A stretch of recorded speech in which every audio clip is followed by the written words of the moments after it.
பிரம்மத்தை அறிந்தவன் பிரம்மமாகிறான் அப்படின்னு ஒரு பெரியவர் பேசினார் ஒரு கோவில்ல. தைத்திரிய உபனிஷத்து அப்படி சொல்லுதான். இதை கேட்கும் பொழுது நமக்கு ஒரு சந்தேகம் வரும். அது எப்படி? பிரம்மத்தை அறிந்தவன் பிரம்மம் ஆகிறான்னா, சிங்கத்தை அறிந்தவன் சிங்கம் ஆகிறானா, தோசையை அறிந்தவன் தோசை ஆகிறானா? இப்படிப்பட்ட சந்தேகம் நமக்கு வர்றதுல ஒன்றும் ஆச்சரியம் இல்லை. இது இயற்கை. இதுக்கும் அந்த பெரியவரே பதில் சொல்றார். சிங்கம் வேற, நாம வேற. அதனால சிங்கத்தை அறிந்தவன் சிங்கம் ஆக மாட்டான். ஆனால் பிரம்மம் வேற, நாம வேற இல்லை. அதனால பிரம்மத்தை அறிந்தவன் பிரம்மமாகிறான் அப்படிங்கிறது அவரோட விளக்கம். மனிதன் அவன்தான் தான் பிரம்மங்கிறது தெரியாதனால தான் அதை வேற எங்கேயோ தேடிட்டு இருக்கிறான். கடைசியில் அது தான் தாங்கிறது புரிஞ்சுக்கிற பொழுது அவன் பிரம்மம் ஆயிடுறான். இதை விளக்கிறதுக்கு ஒரு உபநிஷத்து கதையே இருக்கு. நமக்கு தெரிஞ்ச கதை தான், ஆனால் அதை வேற விதமான அர்த்தத்தில் விளையாட்டாக சொல்லிகிட்டு இருக்கிறோம். ஒரு சமயம் ஒரு 10 நண்பர்கள் ஒரு காட்டு வழியாக போய்கிட்டு இருக்கிறாங்க. குறுக்க ஒரு நதி, அதை கடந்து அடுத்த பக்கம் போகணும். எல்லாரும் ஒரு வழியாக கடந்து அடுத்த கரைக்கு போய் சேர்ந்துட்டாங்க. அங்கே போய் சேர்ந்ததுக்கு அப்புறம் எல்லாரும் பத்திரமா வந்து சேர்ந்துட்டோமா அப்படின்னு தெரிஞ்சுக்கிறதுக்காக எண்ணி பார்க்குறான் அந்த கூட்டத்து தலைவன். அவங்க மொத்தம் 10 பேர். ஆனால் அவன் எண்ணி பார்க்குறப்போ 9 தான் வருது. ஏன்னா அவன் தன்னை விட்டுவிட்டான். எதிரில் நிற்கிறவங்கள மட்டுமே எண்ணுறான். ஐயோ 10வது ஆள் எங்கேங்கிறான், பதறான். சரி நீ இரு, நான் எண்ணி பார்க்குறேன்னு சொல்லிவிட்டு இன்னொருத்தன் வந்து எண்ணுறான். அவனும் தன்னை விட்டுட்டு எண்ணுறான். 9 தான் வருது. எல்லாரும் கொய்யோ முறையோன்னு கத்த ஆரம்பிச்சிட்டாங்க. அந்த சமயத்தில் ஒரு பெரியவர் அந்த பக்கமாக வர்றார். என்ன விஷயம்னு விசாரிக்கிறார். 10வது ஆள் 6 அடிச்சுட்டு போட்டுது அப்படின்னு சொல்லி இவங்க அழறாங்க. சரி அழாதீங்க அப்படின்னு சொல்லி அந்த தலைவனை பார்த்து இப்படி வாங்குறார். வர்றான். இப்போ எனக்கு முன்னாடி ஒரு தரம் எண்ணு பார்க்கலாம்ங்கிறார். 1 2 3ன்னு ஆரம்பித்து 9ல் வந்து முடிக்கிறான். உடனே பெரியவர் நீ தான் அந்த 10வது ஆள் அப்படிங்கிறார். இது உண்மை. நாம தான் அது. நாம தான் நம்மளை வேற எங்கேயோ தேடிட்டு இருக்கிறோம். நாம் எங்கேயோ தேடிட்டு இருக்கிறோமே, அந்த பிரம்மம் நாம தான். இப்படி ஒரு பெரிய உண்மையை விளக்கிறதுக்காக தான் அப்படி ஒரு கதை சொல்லப்பட்டது. ஆனால் அதை வந்து நாம் வேறு விதமாக வேடிக்கையாக உபயோகப்படுத்திக்கிட்டு இருக்கிறோம். எப்படி தெரியுமா? ஒரு ஆத்தங்கரையில் ஒரு 10 பேர் முழிச்சுக்கிட்டே நின்றுக்கிட்டு இருந்தாங்களாம். அந்த பக்கமாக வந்த ஒருத்தன் ஏன் இப்படி முழிச்சுக்கிட்டு நிற்கிறீங்கன்னு கேட்டிருக்கிறான். எங்களுக்கு நீச்சல் தெரியாது, நாங்கள்லாம் அடுத்த கரைக்கு போய் சேரணும் அப்படின்னு நாங்களாம். சரி நாங்கள் விட்டுட்டு போய் விடுறேன். எல்லாரும் அக்கறைக்கு போய் சேர்ந்த உடனே ஆளுக்கு ₹1 வீதமாக மொத்தம் ₹10 எனக்கு கொடுக்கணும் அப்படின்ட்டுருக்கான் இவன். சரின்னு ஒத்துக்கிட்டாங்க. இவன் ஒவ்வொருத்தராக கையை பிடிச்சி மெதுவாக ஆற்றுல இறக்கி அழைச்சிட்டு போயிட்டான். 9 பேரை கரை சேர்த்துட்டான். 10வது ஆள் பாதி ஆற்றுல போயிட்டு இருக்கிறப்போ திடீர்னு வெள்ளம் வந்துட்டுது. புடி நழுவி போச்சு. கையை விட்டுட்டான். வெள்ளம் அடிச்சுட்டு போட்டுது. அழைச்சிட்டு வந்தவன் நீச்சல் அடித்து தட்டு தடுமாறி கரைக்கு வந்து சேர்ந்துட்டான். கரையில் இருந்தவங்களுக்கு இந்த விஷயம் தெரியாது. இருந்தாலும் இவன் உடம்பு பூரா நனைஞ்சி கொஞ்சம் அதிகமாக மூச்சு வாங்க நின்றுக்கிட்டு இருந்தானா, ஏங்க ஏன் இப்படி மூச்சு வாங்குது, என்ன விஷயம் அப்படின்னு கேட்டாங்களாம்.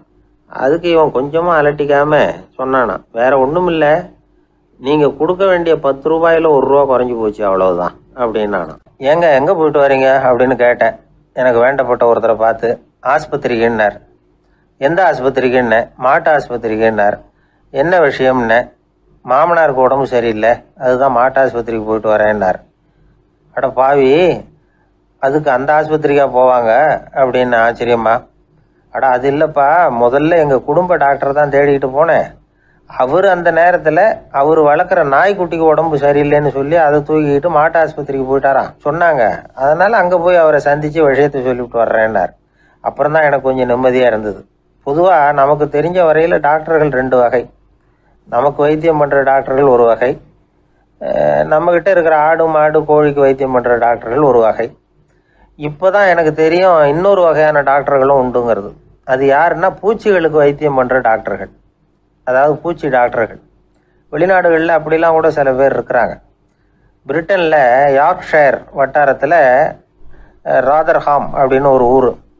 அங்கே ஒரு விலங்கியல் மருத்துவர் பேர் டாக்டர் லான்ஸ் ஜெப்சன். அவர் ஆஸ்பத்திரி வாசலில் பார்த்தீங்கன்னா தினமும் நிறைய பேர் நின்றுக்கிட்டு இருப்பாங்க. கையில் கண்ணாடி குடுவை, தகர டப்பா இப்படி ஏதாவது இருக்கும். அதுக்குள்ளே ஏதாவது பூச்சிகள் இருக்கும். அதுக்கு வைத்தியம் பண்ணுறதுக்காக வந்தவங்க தான் அவங்க எல்லாம். சிலந்தி பூச்சி, பல்லி, தேளு, பாம்பு இப்படி ஏதாவது இருக்கும். பொழுதுபோக்காக சில பேர் நாய், பூனை, கிளி, மைனா, புறா இப்படி ஏதாவது வளர்க்குறாங்கல்ல, அது மாதிரி இப்போல்லாம் தேளு, பல்லி, பாம்பு, பூச்சி இதையெல்லாம் வளர்க்க ஆரம்பிச்சிட்டாங்களாம். இது ஒரு புது ஃபேஷன். இப்போ கூண்டுக்குள்ளே டப்பாக்குள்ளே போட்டு வளர்க்குறது, அதுக்கு ஏதாவது நோய் வந்துட்டுதுன்னா வைத்தியம் பண்ணுறதுக்கு டாக்டர்கிட்ட வந்துட வேண்டியது, இப்படி இந்த பழக்கம்லாம் நிறையா வந்துட்டுது. ரத்தம் உறிஞ்சிற அட்டைகள் கூட இவங்ககிட்ட வைத்தியத்துக்கு வருதான். சிலந்திகளில் செங்கால் சிலந்தின்னு ஒரு வகை. மத்திய அமெரிக்க காடுகளில் இது அதிகம். சிலந்திகள்லேயே ரொம்ப விலை உசந்தது இந்த ரகம்தான். கால்களில் சிவப்பு கோடுகள் இருக்கும். இந்த இனம் இப்போ குறைஞ்சிக்கிட்டே வர்றதுனால சர்வதேச விதிகளின்படி இவற்றின் ஏற்றுமதி இறக்குமதிக்கு தடை விதிக்கப்பட்டிருக்குது. அதனால் இதை வளர்க்குறவங்க வீட்டுக்குள்ளேயே இனவிருத்தி மூலமாக பெருக்கி விற்பனை பண்ணிட்டு வராங்களாம். அந்த வகை சிலந்திகள் தான் இப்போ வைத்தியத்துக்கு அதிகமாக வருதான். சரி, இதுக்கெல்லாம் எப்படி வைத்தியம் பண்ணுறாங்க? முதல்ல அதை குளிர்பதன பெட்டியின் வழுவழுப்பான சுவரில் விட்ட உடனே அதெல்லாம் மெதுவாக இறங்கி வரும். அப்போ அதன் நோயை கண்டுபிடிக்கிறது சுலபம். அப்புறம் அதுக்கு கிருமிகளை கொல்லக்கூடிய மருந்துகளையோ வலி நிவாரண மருந்துகளையோ கொடுப்பாங்க. கால் உடைஞ்ச சிலந்திகளுக்கு பசையை கொண்டு ஆப்ரேஷன் பண்ணுவாங்க. சில சிலந்திகளுக்கு உடைஞ்ச காலை எடுத்துட்டா புதிய கால் வளர்ந்துடும். சிலந்திகளை மனிதர்கள் கையில் எடுக்கிறப்போ அது பயந்து போய் கீழே குதிக்குது. அதனால் கால் உடஞ்சி விடுது, இல்லைன்னா வயிறு சேதமடையுது.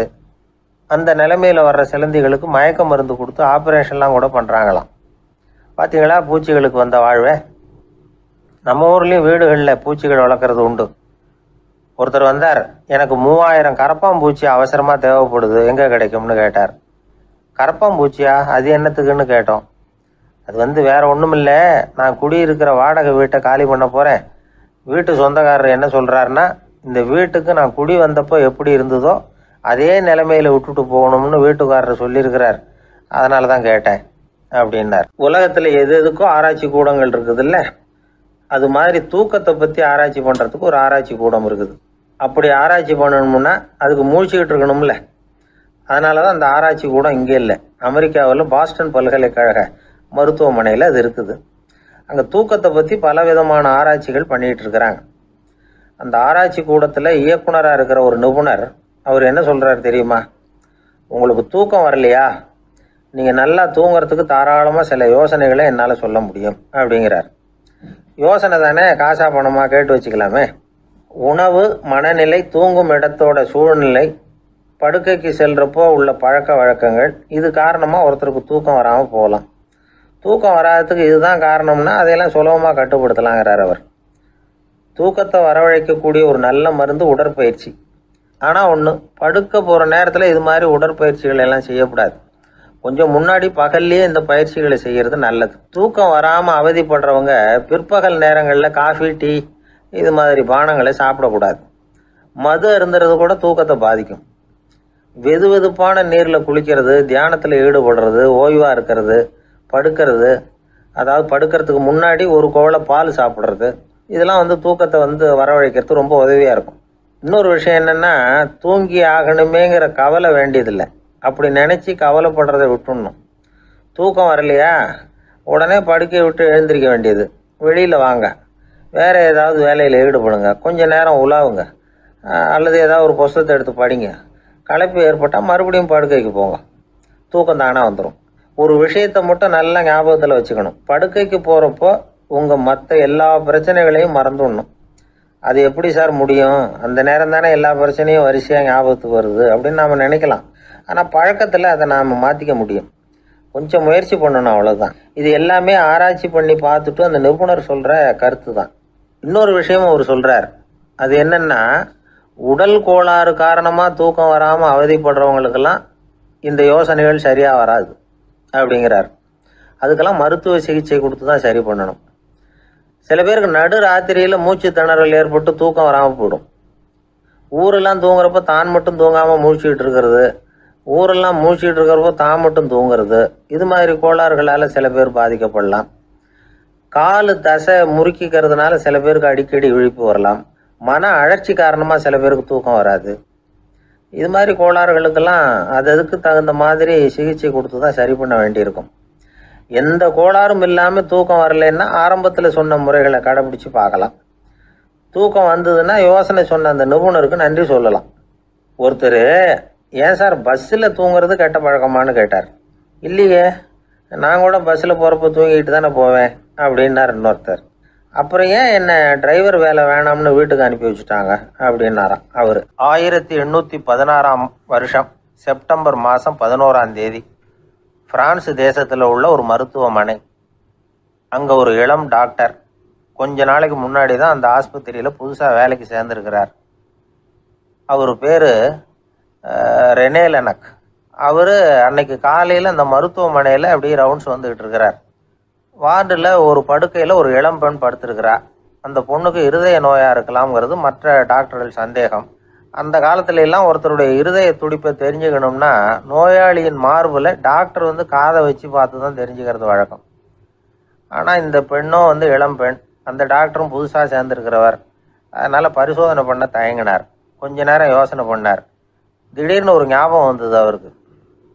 அதாவது அன்னைக்கு விடியற் காலையில் தோட்டத்தில் அப்படியே வாக்கிங் போயிட்டு இருந்தப்போ சின்ன பசங்கள்லாம் ஒரு மரக்கட்டையை வச்சு விளையாடிக்கிட்டு இருந்தாங்களாம். அதை இவர் பார்த்துருக்கிறார்.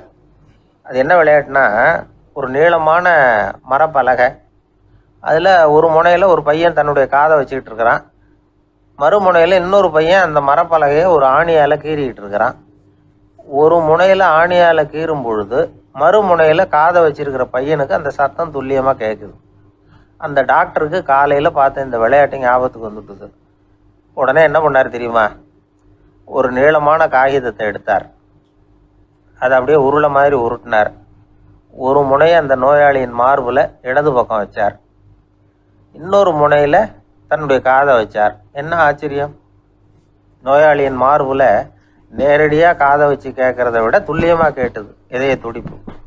இதய துடிப்பு மட்டும் இல்லை, மூச்சு இழுத்து விடுறது, திரவ பொருள்களின் அசைவு, எல்லா சத்தமும் தெளிவாக கேட்குது. கிரேக்க மொழியில் ஸ்டெத்தாஸ் அப்படின்னா மார்பு, ஸ்கோப்பின் அப்படின்னா பார்ப்பதுன்னு அர்த்தம். அதனால் டாக்டர் ரெனே லெனக் தான் கண்டுபிடிச்ச கருவிக்கு ஸ்டெத்தஸ்கோப் அப்படின்னு பேர் வச்சார். அவரே முதல் மாடலையும் செஞ்சார். அளவு ரொம்ப பெருசாக இருந்தது, சுலபமாக எடுத்துகிட்டு போகிறது கஷ்டம், அது அவ்வளோ கஷ்டமாக இருந்தது அது. அதனால் அவரே அதை அப்புறம் 2 பிரிவாக தயார் பண்ணார். இது 2 துண்டையும் டாக்டர் தன்னோட கோட்டு பாக்கெட்டில் வச்சுக்கலாம், தேவைப்படுறப்ப எடுத்து ஒன்றா சேர்த்துக்கலாம். இப்படி தான் அவர் ஆரம்பத்தில் பண்ணார். தன்னுடைய இந்த கண்டுபிடிப்பை பற்றி அவர் ஒரு புத்தகம் எழுதினார். நிறைய விற்றுது, புகழும் பணமும் சேர்ந்தது. பணமும் புகழும் சேர்ந்தது மாதிரியே அவருக்கு ஒரு நோயும் சேர்ந்தது. அது என்ன நோயின்னு கண்டுபிடிக்கிறதுக்கும் அவர் கண்டுபிடிச்ச கருவி தான் உபயோகப்பட்டு தான். அவரே அதை கண்டுபிடிச்சார். அவருக்கு வந்திருந்தது காச நோய். 1826 வருஷம் ஆகஸ்ட் மாதம் 13ஆம் தேதி உலகத்தின் முதல் ஸ்டெதஸ்கோப்பை கண்டுபிடிச்ச டாக்டர் ரெனே லெனக் காலமானார். அவர் சாகிறதுக்கு முன்னாடி மரத்தால் செஞ்சு வச்சுருந்த ஸ்டெதஸ்கோப்பை தனக்கு வேண்டியப்பட்ட ஒரு டாக்டர்கிட்ட கொடுத்து, என்னுடைய சொத்துக்கள்லேயே ரொம்ப வசந்தது அப்படின்னு சொன்னாராம். அதுக்கப்புறம் 3 வெள்ளைக்காரங்க சேர்ந்து இந்த கருவியில் சில மாற்றங்களை பண்ணாங்க.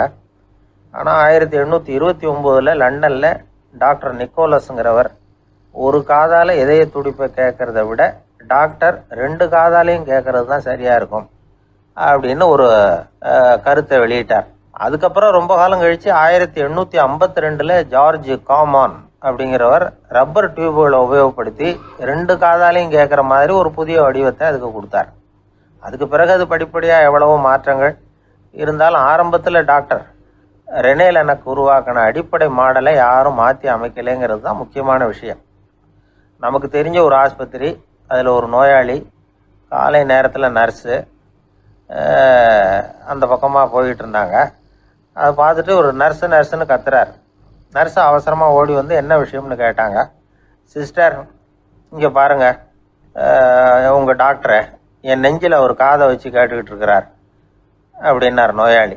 சிஸ்டர் பதட்டப்படாமல், அதனால் என்ன, இந்த டாக்டர் பழமையான விஷயங்களில் ரொம்ப நம்பிக்கை உள்ளவர், அதனால் ஸ்டெதாஸ்கோப்பை உபயோகப்படுத்தாமல் காதை வச்சு கேட்குறார், அது ஒன்றும் தப்பு இல்லை அப்படின்னாங்களாம். ஐயோ, அதுக்காக இல்லை சிஸ்டர், இவர் என் நெஞ்சு மேலே தலையை வச்சது நேற்று ராத்திரி 9 மணி, இப்போ விடிஞ்சு போச்சு, இன்னமும் தலையை எடுக்கவே இல்லை, அதுக்காக தான் சந்தேகப்பட்டு உங்களை கூப்பிடுறேன் அப்படின்னாராம். எதிர்காலத்தை நினச்சா எனக்கு ரொம்ப பயமாக இருக்குது சார் அப்படின்னு சொல்கிறவங்க நிறைய பேர் இருக்கிறாங்க. அதாவது பயப்படாத மனிதர்கள்னு யாருமே கிடையாது. ஒவ்வொருத்தருக்கும் ஒவ்வொரு விதமான பயம் இருந்தாலும் ஒட்டுமொத்தமாக பார்க்குறப்போ மனிதனுக்கு 6 விதமான பய உணர்வுகள் வரலாம் அப்படின்னு பெரியவங்க சொல்கிறாங்க. எல்லா விதமான பயமும் இந்த 6 வகைக்குள்ள அடக்கம். அந்த 6 வகை பயமும் 6 எதிரிகள் மாதிரியாம். 6 எதிரிகளையும் புரிஞ்சுக்கிட்டோம்னா போதும், வாழ்க்கையில் சுலபமாக வெற்றி அடைய முடியும். சரி, அந்த 6 வகை பயம் என்னென்ன அப்படின்னு பார்ப்போம். முதல்ல வறுமை பற்றிய பயம், 2வது பழிச்சொல் பற்றிய பயம், 3வது உடல் நலம் பாதிப்பு பற்றிய பயம், 4வது என்னன்னா காதல் தோல்வி, 5வது முதுமை, 6வது மரணம். அதாவது பயப்படுறதுங்கிறது ஒரு மனநிலை தான். இந்த மனநிலையை கட்டுப்படுத்த முடியும், திசை திருப்ப முடியும். சரி, இந்த பயங்களின் அறிகுறிகள் எப்படி இருக்கும்? வறுமை பற்றிய பயம் அப்படின்னு முதல்ல சொன்னோம் இல்லையா, அந்த பயத்தின் அறிகுறிகளை தெரிஞ்சுக்குவோம். எதுலேயும் அக்கறை இல்லாமல் இருக்கிறது, ஒரு குறிக்கோள் இல்லாமல் இருக்கிறது, வறுமையை சகிச்சுக்கிறது, வாழ்க்கையில் கிடைக்கிறது எதுவாக இருந்தாலும் ஆட்சேபனை இல்லாமல் ஏற்றுக்கிறது, மனசாலும் உடம்பாலும் சோர்ந்து போயிருக்கிறது, ஆர்வம், முனைப்பு, கற்பனை திறன் எதுவுமே இல்லாமல் இருக்கிறது. இதெல்லாம் தான் அந்த வறுமை பற்றிய பயத்தின் அறிகுறிகள். அந்த அடுத்தது ஒன்று பார்த்தோமே, பழிச்சொல் பற்றிய பயம். அதாவது அடுத்தவங்க நம்மளை குறை சொல்லி விடுவாங்களோ அப்படிங்கிற பயம். இதுக்கு அறிகுறி என்ன தெரியுமா? புதியவர்களை சந்திக்கிறதுக்கு பயப்படுறது, முடிவு எடுக்க முடியாமல் குழம்புறது, பிரச்சனைகளை தவிர்க்க விரும்புறது, தாழ்வு மனப்பான்மை, வரவுக்கு மீறி செலவு செஞ்சு இமேஜை உயர்த்திக்கிறது, குறிக்கோள் இல்லாத வாழ்க்கை, இதெல்லாம் தான் அதுக்கு அறிகுறிகள். 3வது பயம் உடல் நலம் பாதிப்பு பற்றிய பயம், அதாவது நோய் பற்றிய பயம். ஒரு உண்மை என்ன தெரியுமா? டாக்டரை சந்திக்கிற மனிதர்களில் 75% பேர் தங்களுக்கு நோய் வந்துட்டுதுங்கிற கற்பனையில் இருக்கிறவங்களாம். நிஜமாவே நோய் கிடையாதான் அவங்களுக்கு. இந்த பயத்தின் அறிகுறிகள் என்னென்னா, வியாதிக்கான அறிகுறிகள் தன்னிடம் இருக்கிறதாக நினச்சிக்கிறது, எந்த நேரமும் வியாதியை பற்றியே பேசி பேசி மனசை அங்கேயே வச்சிருக்கிறது, நோய் சம்பந்தமான செய்திகளை படித்து நமக்கு இப்படி ஆயிடுமோ அப்படின்னு வேதனைப்படுறது, இதெல்லாம் தான் அதுக்கு அறிகுறிகள். 4வது பயம் காதல் தோல்வி. இது ரொம்ப வேதனை, உடம்பையும் மனசையும் சீரழிச்சு விடும். ஆண்களை விட பெண்கள் தான் இந்த பய உணர்வில் அதிகமாக பாதிக்கப்படுறாங்க. 5வது முதுமை பற்றிய பயம். 6வது மரண பயம், வயசான காலத்தில் எப்படி சமாளிக்கிறது அப்படிங்கிற பயம். ஆக இதையெல்லாம் நாம் புரிஞ்சிக்க வேண்டியது ரொம்ப அவசியம். இந்த 6 வகை பயங்களை சரியாக புரிஞ்சுக்கிட்டு நாம் நடந்துக்கணும். வாழ்க்கையின் முன்னேற்றத்துக்கு இந்த பயங்கள் முட்டுக்கட்டே ஆகிடக்கூடாது. உழைச்சி பணம் சேர்க்கணும், உற்சாகமாக மனசை வச்சுக்கணும். மனசை கட்டுப்படுத்துகிற மார்க்கம் தெரிஞ்சுக்கிட்டா போதும், எல்லாம் சரியாக வந்துடும். நம்ம ஆள் ஒருத்தன் சொன்னான், சார் எனக்கு வறுமை பற்றிய பயம்தான் இருந்தது, ஒரே ராத்திரியில் 30,000 ரூபா தயார் பண்ணிவிட்டேன், இப்போ எனக்கு இன்னொரு பயம் வந்துட்டுதுன்னா. என்ன பயம்னு கேட்டாங்க. போலீஸு கண்டுபிடிச்சிருமோங்கிற பயம்னா. இது இந்த பயத்தில் அடங்காது. அதனால் அஞ்சி அஞ்சி சாவார், அஞ்சாத பொருள் இல்லை அப்படின்னு பாரதி சொன்னார் இல்லையா, அது மாதிரி பயத்தை புரிந்து கொண்டு அதற்கு தகுந்த மாதிரி நம்முடைய வாழ்க்கையை அமைத்து கொள்ள வேண்டும். அப்படி அமைத்து கொள்ளுகிறவர்களுக்கு வெற்றி நிச்சயம். அந்த காலத்துல எல்லாம் படிக்கிறதுங்கிறது எப்படி தெரியுமா? குருகுல வாசம் செஞ்சு படிக்கணும். ஆசிரியருங்கிறவர் ஆசிரமத்தில் இருப்பார். அங்கே போய் அவருக்கு தொண்டுகள் செய்யணும், துணிகள்லாம் துவைச்சி போடணும், தூங்கும்போது காலை பிடிச்சி விடணும், புழுக்கமாக இருந்தால் விசிறி மட்டை எடுத்து விசிறணும். அப்படியே அப்பப்போ அவர் சொல்லிக் கொடுக்குற பாடத்தையும் கற்றுக்கணும். அவர் சொல்லிக் கொடுக்குற பாடங்களை ஓலைச்சுவடிகளில் எழுதிக்கணும். இதுதான் குருகுல வாசம்ங்கிறது. இப்போ மாதிரிலாம் கிடையாது. ஆக குருகுல வாசம்ங்கிறது மனசையும் பண்படுத்தும், அறிவையும் பண்படுத்தும். அப்படி ஒரு பயிற்சி அது. அந்த காலத்தில் பஞ்சபாண்டவர்கள் ஒரு குருகுலத்தில் படிக்க போனாங்களாம். ஏற்கனவே அங்கே ஒரு 15 பேர் இருந்திருக்கிறாங்க. இவங்களையும் சேர்த்து மொத்தம் 20 பேர். எல்லாரும் ரொம்ப ஆர்வத்தோடு அங்கே தங்கி படிச்சுக்கிட்டு இருக்கிறாங்க. 2 வருஷம் ஓடி போச்சு. எல்லாரும் ஊருக்கு திரும்ப வேண்டிய நேரம். ஆசிரியர் ஒவ்வொருத்தராக கூப்பிட்டார். இது வரைக்கும் என்ன கற்றுக்கிட்ட அப்படின்னு கேட்டார். அவங்க தாங்கள் எழுதி வச்சுருந்ததை சொன்னாங்க, கற்றுக்கிட்டதை சொன்னாங்க. அங்கே படிக்க வந்தவங்க எல்லாருமே புத்திசாலிகள். அது மட்டும் இல்லை, பல பேர் அரச குடும்பத்தை சேர்ந்தவங்க, இளவரசர்களாக வேற இருக்கிறவங்க. அதனால் அவங்கக்கிட்ட அபாரமான கல்வி அறிவை எதிர்பார்த்தார். ஒருத்தன் வந்தான், தான் எழுதி வச்சிருந்த சரித்திர பாடம் பூராவையும் படித்து காட்டினான். இன்னொருத்தன் வந்தான், தான் எழுதி வச்சிருந்த பூகோள பாடம் பூராவையும் படித்து காட்டினான்.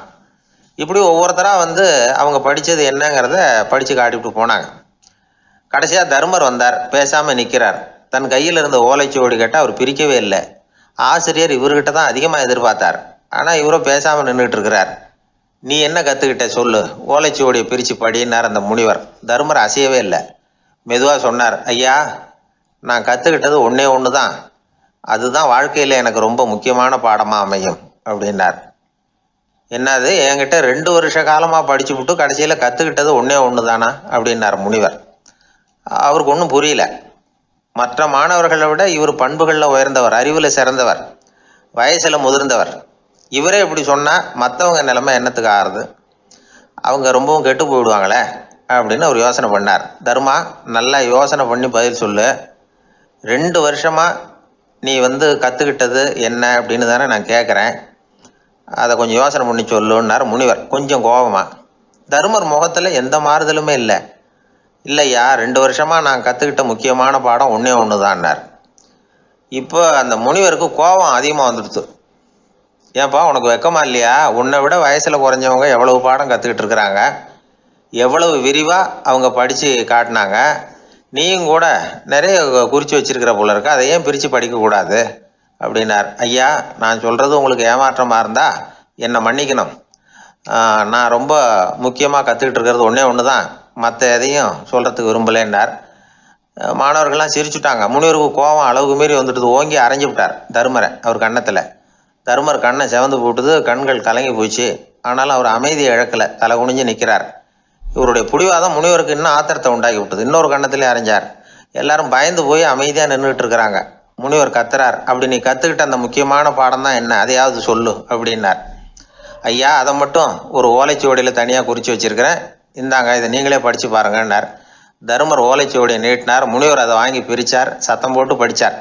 என்ன எழுதியிருக்காருன்னா, எப்படிப்பட்ட சோதனை ஏற்பட்டாலும் நிதானம் இழந்து கோபத்துக்கு ஆளாகக்கூடாது அப்படின்னு. இதுதான் அந்த ஓலைச்சுவடியில் அவர் எழுதி வச்சிருந்தது. அந்த ஒரு கணத்திலேயே முனிவரும் எல்லா மாணவர்களும் தருமரை புரிஞ்சுக்கிட்டாங்களாம். அவர் கற்றுக்கிட்டது ஏட்டு சுரக்காய் இல்லை, வாழ்க்கையில் பயன்படக்கூடிய முக்கியமான அனுபவ பாடம். முனிவர் கண்களில் கண்ணீர். தருமரை அன்போடு கட்டி தழுவிக்கிட்டார். அப்புறம் சொன்னார், தர்மா, என்னை மன்னிச்சுரு, நீ மாணவன் இல்லை, ஆசிரியன். நான் இது வரைக்கும் தெரிஞ்சிக்காத அனுபவ பாடத்தை நீ இப்போ எனக்கு கற்றுக் கொடுத்துட்ட அப்படின்னு சொன்னாராம்.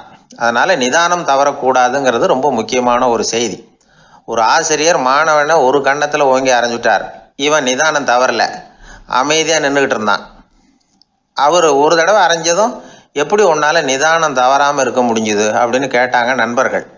அவன் சொன்னான், நான் நிதானம் தவறி இருந்தா எங்கள் வாத்தியார் இன்னொரு கன்னத்துலேயும் அரைஞ்சிருப்பார், அது அதை விட பலமாக இருக்கும், அதனால தான் நான் அப்படி இருந்தேன் அப்படின்னு நானா.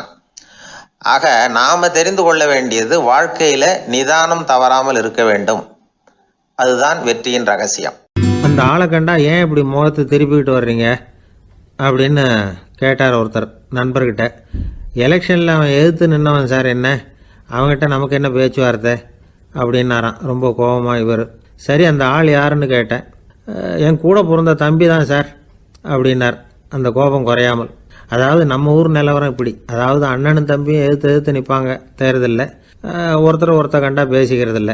ஆனால் இங்கிலாந்தில் எப்படி தெரியுமா, அங்கே ஒரே மேடையில் போட்டி போடுற 2 வேட்பாளர்களும் பேசுவாங்களாம், பட்டிமன்றம் மாதிரி. ஒருத்தர் முதல்ல எழுந்திருப்பார், நான் இந்த தேர்தலில் வெற்றி பெற்றால் என்னென்ன செய்வேன் அப்படின்னு சொல்லிவிட்டு உட்காருவார். அதுக்கப்புறம் அடுத்தவர் எழுந்திருப்பார், அவர் சொல்லுவார், நான் வெற்றி பெற்றால் இந்த மக்களுக்கு என்னென்ன செய்வேன், இந்த நாட்டுக்கு என்னென்ன செய்வேன் அப்படிங்கிறத சொல்லிவிட்டு உட்காருவார். 2 பேரும் ஒரே மேடையில் பேசுவாங்க. மக்கள் 2 பேர் பேச்சையும் கேட்டுக்கிட்டு ஒரு முடிவுக்கு வருவாங்க. இதுதான் அங்கே உள்ள பழக்கம். இங்கே அப்படி இல்லை. இங்கே ஒருத்தர் பார்த்தாவே முகத்தை திருப்பிக்கிறது. ஒரு தடவை இது மாதிரி ஒரு கூட்டம் நடந்துகிட்டு இருக்கு அங்கே வெளிநாட்டில் தான். நேரத்துக்கு சரியாக ஒரு வேட்பாளர் வந்து சேரலை. இது இங்கிலாந்தில் நடந்த நிகழ்ச்சி. அப்புறம் என்னாச்சுன்னா, ஒருத்தர் வந்துட்டார், இன்னொருத்தர் வந்து சேரலை. அப்புறம் உடனே அந்த ஒருத்தர் வந்தவர் பேச ஆரம்பிச்சிட்டார். அதாவது அந்த இன்னொருத்தர் சார்பாகவே பேசிட்டாராம். அதாவது அவர் வரல, நான் அவர் சார்பாக நான் பேசிடுறேன், அதாவது அவர் ஜெயிச்சுட்டா அவர் என்னென்ன செய்வார் இந்த நாட்டுக்கு அப்படின்னு சொல்லி அவர் பக்கத்தில் உள்ள நியாயத்தை எடுத்து இவரே சொல்லிட்டாராம். இப்படிலாம் அங்கே நடந்துதான். இது எப்பேற்பட்ட தேர்தல் பண்பாடு பாருங்க. அதனால் இன்னொரு விஷயம், இப்போ இங்கிலாந்துலாம் ஓட்டு கேட்குறப்ப வெற்றியா தோல்வியாங்கிறத ஓரளவுக்கு யூகிச்சுடலாமா. இப்போ ஒரு வேட்பாளர் ஒரு வீட்டுக்கு முன்னாடி போய் நின்று எனக்கு ஓட்டு போடுங்கன்னு கேட்குறாருன்னு வச்சுங்களேன், அதுக்கு என்ன பார்த்து செய்கிறோம், போயிட்டு வாங்க அப்படின்னு சில வீடுகளில் வாசலில் நின்னே சொல்லி அனுப்பிச்சிருவாங்களாம். வேறு சில வீடுகளில் எப்படின்னா, வேட்பாளரை வீட்டுக்குள்ளே கூப்பிட்டு காபி சாப்பிட சொல்லி உபசரித்து அதுக்கப்புறம் அனுப்பி வைக்கிறது வழக்கமாக. இதில் எந்த வீட்டு ஓட்டு நிச்சயம் தெரியுமா? வாசலில் நின்று வழி அனுப்பி வச்சுட்றாங்க பாருங்க, அவங்க ஓட்டு நிச்சயம். உள்ளே கூப்பிட்டு காப்பி கொடுத்து அனுப்புகிறாங்க பாருங்க, அவங்க ஓட்டு நிச்சயம் இல்லையா? சரி, அப்புறம் ஏன் அந்த உபசரிப்பு அப்படின்னு கேட்டால் அதுக்கு ஒரு காரணத்தை சொல்கிறாங்க. அதாவது அது ஒரு அனுதாபத்தை தெரிவிக்கிற முறையாம். ஐயோ பாவம், நாம் இவருக்கு ஓட்டு தான் போட போகிறதில்ல, எதையாவது செய்வோம், காப்பியாவது சாப்பிட்டு போட்டோம் அப்படிங்கிற எண்ணமா. இப்படி அந்த ஒரு பழக்கம். ஆக அந்த ஊரில் நிறைய காப்பி சாப்பிட்ணும்னு ஒருத்தர் ஆசைப்பட்டால் தேர்தலில் தோற்று போகிறதுக்கு தயாராக இருக்கணும். ஒரு சமயம் ஒரு ஊரில் தேர்தல் நடந்துதான். ஒரு தொகுதியில் நின்று தோற்று போன ஒருத்தர் கையில் ஒரு துப்பாக்கியோட ஊருக்குள்ளே சுற்றிக்கிட்டு இருந்தாராம். ஒரு போலீஸ்காரர் அவரை பார்த்துட்டு சந்தேகப்பட்டிருக்கார். அதனால் அவரை தடுத்து நிறுத்தி, என்ன இது துப்பாக்கியோட சுற்றுறீங்களேன்னு விசாரிச்சிருக்கார். இதுக்கு அவர் சொன்னாராம், சார், இந்த தொகுதியில் மொத்தம் 1,00,000 வாக்காளர்கள், அதில் எனக்கு 10,000 பேர் மட்டும்தான் எனக்கு ஓட்டு போட்டிருக்கிறாங்க. அப்படின்னா எனக்கு வேண்டாதவங்க இந்த தொகுதியில் 90,000 பேர் இருக்கிறாங்கன்னு அர்த்தம். இப்படி ஒரு சூழ்நிலையில் நான் என்னுடைய பாதுகாப்புக்கு ஆயுதம் இல்லாமல் நடமாடலாமா அப்படின்னு கேட்டாராம். எவ்வளவு எச்சரிக்கை பாருங்க. நம்ம ஊரில் சில பேர் ஓட்டு கேட்குற விதமே தனி. ஒருத்தர் ரொம்ப சாமர்த்தியமாக ஓட்டு கேட்பாராம். அவர் எப்படின்னா, ஒரு வீட்டுக்கு போகிறாருன்னு வச்சுங்களேன், அந்த நேரம் அந்த வீட்டுக்காரரு என்ன செஞ்சுக்கிட்டு இருக்கிறாரோ அதே வேலையை இவரும் கொஞ்ச நேரம் செய்வாராம், அவருக்கு ஒத்தாசையா. அதுக்கப்புறம் மெதுவாக பேச்சு கொடுப்பார், ஓட்டு கேட்பார், இது மாதிரி எலெக்ஷனில் நிற்கிறேன் கவனிக்கணும்னு. அது மாதிரி ஒரு தடவை அவர் போனப்போ அங்கே அவர் என்ன பண்ணிகிட்டு இருக்காரு, வீட்டுக்கு பின்னாடி மாட்டு கொட்டையில் பால் கறந்துக்கிட்டு இருக்கார் ஒரு பசுமாட்டுக்கிட்ட. அந்த வீட்டில் இவர் ஓட்டு கேட்க போனவர் இவர் ஓடி போய் இன்னொரு சொம்பை எடுத்துக்கிட்டு அதே மாட்டுக்கு இன்னொரு பக்கம் போய் உட்காந்துக்கிட்டு இவரும் பால் கறக்க ஆரம்பிச்சிட்டார். எதிர உட்காந்துட்டு இருக்காரு இவர் இந்த பக்கம் உட்காந்துருக்கார். கீழே கொஞ்சம் குனிஞ்சு பார்த்தா ஒருத்தர் முகத்தை ஒருத்தர் பார்க்கலாம். கொஞ்ச நேரம் ஆனதுக்கப்புறம் இவர் மெதுவாக அவர்கிட்ட பேச்சு கொடுத்தாராம். இது மாதிரி நான் எலெக்ஷனில் நிற்கிறேன், நீங்கள் ஓட்டு போடணும், அதுக்காக தான் வந்தேன்னாராம். அது முடியாதுங்களேன்னாராம் அவர். ஏன்னு கேட்டிருக்கார். நான் இந்த வீட்டுக்காரன் இல்லை, நானும் உன்ன மாதிரி ஓட்டு கேட்க வந்தவன் தான் அப்படின்னாராம் அவர். ஒரே ஒரு ஊரில் ஒரு ராஜா இருந்தாராம். அவர் நிறைய சம்பாதிக்கணும்னு திட்டம் போட்டார். தனக்காக சம்பாதிக்கணும்னு நினைக்கல, தன்னுடைய நாட்டுக்காக சம்பாதிக்கணும் அப்படின்னு நினைச்சார். அரசாங்க கருவூலத்தில் கையிருப்பு குறைச்சலாக இருந்தது. மக்கள்கிட்ட வரி விதிச்சாகணும், வேற வழி இல்லை. ஆனாலும் அந்த ராஜா மக்கள் கஷ்டப்படக்கூடாது அப்படின்னு நினைக்கிறவர். மக்கள் வரியையும் கட்டணும், அதே நேரத்தில் அவங்க சிரமப்படவும் கூடாது. இதுக்கு தகுந்த மாதிரி ஒரு திட்டம் போட்டார். அது பிரகாரம் என்ன பண்ணார்னா, அந்த நாட்டில் ஒரு 3 பெரிய குளங்களை தோண்டினார். அது நிறைய தண்ணீரை நிரப்புனார். அதுக்கப்புறம் எங்கேயோ தேடி பிடிச்சி 3 விதமான மீன்களை கொண்டுகிட்டு வந்தார். அந்த 3 குளங்கள்லையும் விட்டார். அதை ஒவ்வொரு குளத்துலேயும் ஒவ்வொரு விதமான மீன்கள். அந்த மீன்களுக்கு அபூர்வமான ஒரு சக்தி உண்டு. அது எப்படின்னா, அந்த குளத்தில் குளிக்க வர்றவங்களுக்கு அந்த மீன்கள் கடிக்கும் பொழுது வலி ஏற்படுறதில்ல. அதுக்கு பதிலாக மகிழ்ச்சி நிறைந்த ஒரு இனிமையான உணர்வை அவங்க அனுபவிச்சாங்க. அது எப்படின்னா, இந்த முதல் குளத்தில் இருந்த மீன்களால் கடிக்கப்படும் பொழுது ஒரு விதமான இன்ப மயக்கத்தில் திளைச்சிருக்கிறது மாதிரி உணர்வு. இந்த 2வது குளம் இருக்க, அதில் இருக்கிற மீன் கடிச்சதுன்னு வைங்க, மக்களுக்கு எப்படி இருக்கும்னா, கால்களே தரையில் படாமல் அப்படியே ஆகாயத்தில் மிதக்கிறது மாதிரி ஒரு உணர்வு, அதை அனுபவிக்கிறாங்க. 3வது குளத்தில் இருக்கிற மீன் கடிச்சதுன்னா அவங்கெல்லாம் அப்படியே கோடீஸ்வரராக மாறிட்டதாக ஒரு உணர்வு, அதை அவங்களால அனுபவிக்க முடியுது. இப்படி ஒரு அபூர்வமான மீன் அது, அந்த 3 வகை. இப்படி இருந்தால் மக்கள் அந்த குளங்கள் குளிக்கிறதுக்கு ஆசைப்படாமல் இருப்பாங்களா? அதனால் கூட்டம் கூட்டமாக அலமோத ஆரம்பிச்சிட்டாங்க. ஒவ்வொரு குளத்தின் கரையிலேயும் கியூ வரிசையில் நிற்க ஆரம்பிச்சிட்டாங்க. அந்த நாட்டு மன்னர் என்ன பண்ணார்னா, ஒவ்வொரு குளத்தங்கரையிலையும் ஒரு ராஜாங்க அதிகாரியை உட்கார வச்சார். டிக்கெட்டை அடித்து கொடுத்தார். குளிக்க வர்றவங்க கிட்ட ஒரு குறிப்பிட்ட தொகையை கட்டணமாக வசூலிக்க ஆரம்பித்தார். அவ்வளவுதான். அரசாங்க கருவூலம் நிரம்ப ஆரம்பிச்சுட்டுது. ராஜாங்கத்துக்கு தேவையான பணம் கிடைச்சிட்டுது. இது ஒரு கதை. இதை பற்றி என்ன நினைக்கிறீங்க? அதாவது மக்களுக்கு சுமை தெரியாமலே வரி வசூல் பண்ணுறது நல்லது தானே அப்படின்னு நினைப்பீங்க. ஆனால் இன்றைக்கும் உலகத்தில் பல அரசாங்கங்கள் இதே மாதிரி 3 குளங்களை வெட்டி வச்சிருக்குது. மக்களும் அதில் குளிச்சுக்கிட்டு தான் இருக்கிறாங்க. அது எப்படிங்கிறீங்களா? அந்த முதல் குளம் தான் சினிமா தியேட்டர். அதில் குளிக்கிறவங்க தான் ஒரு விதமான இன்ப மயக்கத்தில் திளைச்சிருக்கிறது மாதிரியான உணர்வை அனுபவிக்கிறவங்க. 2வது குளம் தான் சாராய கடை. இந்த குளத்தில் குளிக்கிறவங்க தான் கால்களே தரையில் படாமல் ஆகாயத்தில் மிதக்கிறது மாதிரி உணர்வை அனுபவிக்கிறவங்க. 3வது குளம் லாட்ரி டிக்கெட். இதில் குளிக்கிறவங்க தாங்கள் அப்படியே கோடீஸ்வரர்களாக மாறினது மாதிரி ஒரு உணர்வு, அதை அனுபவிக்கிறவங்க. இன்றைக்கி பல நாடுகள் இந்த குளங்களை பயன்படுத்திக்கிட்டு தான் வராங்க. ஒரு பூவில் வண்டு உட்காருது, அதில் இருக்கிற தேனை வண்டு எடுக்குது. இந்த சமயத்தில் அந்த பூவுக்கு வலிக்குமா? அதுக்கு வலிக்கிறது இல்லை. அந்த பூவோட மலர்ச்சியும் வளர்ச்சியும் குன்றி போகிறதும் கிடையாது. ஒரு ராஜா மக்கள்கிட்ட வரி வசூல் பண்ணும் பொழுது மக்களுக்கு சிரமமும் தெரியக்கூடாது, அதே நேரத்தை அதனால் அவங்க வாழ்க்கையும் கெட்டு போயிடக்கூடாது. அது மாதிரி வரி வசூல் பண்ணணுமா. இது காளிதாசனின் ரகுவம்சத்தில் காணப்படுகிற ஒரு கருத்து. ஒரு சின்ன குழந்தை தவறுதலாக ஒரு 25 காசு நாணயத்தை மூழ்கி விட்டுது. காசு வயத்துக்குள்ளே போயிட்டுது. அந்த குழந்தையோட தாய் உடனே குழந்தைய தூக்கிட்டு ஆஸ்பத்திரிக்கு புறப்பட்டாங்க. அப்போ அந்த பக்கமாக ஒருத்தர் வந்தார் தெருவில். என்ன விவரம்னு கேட்டார். இவங்க சொன்னாங்க, குழந்தை காசை முழுங்கிட்டுது, அதுதான் அவசரமாக ஆஸ்பத்திரிக்கு தூக்கிட்டு ஓடுறேன் அப்படின்னாங்க. அவர் சொன்னார், கவலைப்படாதம்மா, உடனே இப்படி கொடுங்க குழந்தைய அப்படின்னு கையில் வாங்கினார். ஒரு கையில் அந்த குழந்தையோட கால் ரெண்டையும் பிடிச்சி தலைகீழாக தூக்கி பிடிச்சார். இன்னொரு கையால் அந்த குழந்தையோட வயத்தில் குறிப்பாக ஒரு இடத்துல அப்படியே தேடி அந்த சுட்டு விரலால் ஒரு இடத்துல பொட்டுன்னு தட்டினார். உடனே காசு அந்த குழந்தையோட வாய் வழியாக வெளியில் விழுந்துட்டுது. காசை எடுத்துக்கிட்டு இருந்தாங்கம்மா உங்கள் குழந்தை அப்படின்னார். ரொம்ப நன்றிங்க, நிச்சயமாக நீங்கள் ஒரு டாக்டராக தான் இருக்கணும், என்னுடைய யூகம் சரிதானே அப்படின்னாங்களாம் அந்த அம்மா.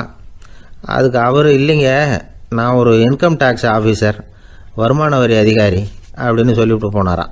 ஒரு ஆள் இருந்தார், விலங்குகள் பேரில் அவருக்கு ரொம்பவும் பிரியம். அதனால் தன்னுடைய வீட்டில் ஒரு நாயை வளர்த்தார். அதே மாதிரி கழுதையையும் வளர்த்தார். அந்த கழுதை அவர் வீட்டு கொல்லை பக்கத்தில் நின்றுக்கிட்டு இருக்கும். ஏதாவது பொதி சுமக்கிற வேலை இருந்ததுன்னா அதை கவனிச்சிக்கும். அந்த நாய் வீட்டுக்குள்ளே இருக்கும். நாய்க்கு அந்த வீட்டில் ராஜ உபசாரம் தான். அதுக்கு அந்த வீட்டில் ஏகப்பட்ட மரியாதை. குளிக்கிறதுக்கு தனியாக சோப்பு, 2 வேளையும் பால், பிஸ்கட்டு, மத்தியானம் சாப்பாடு.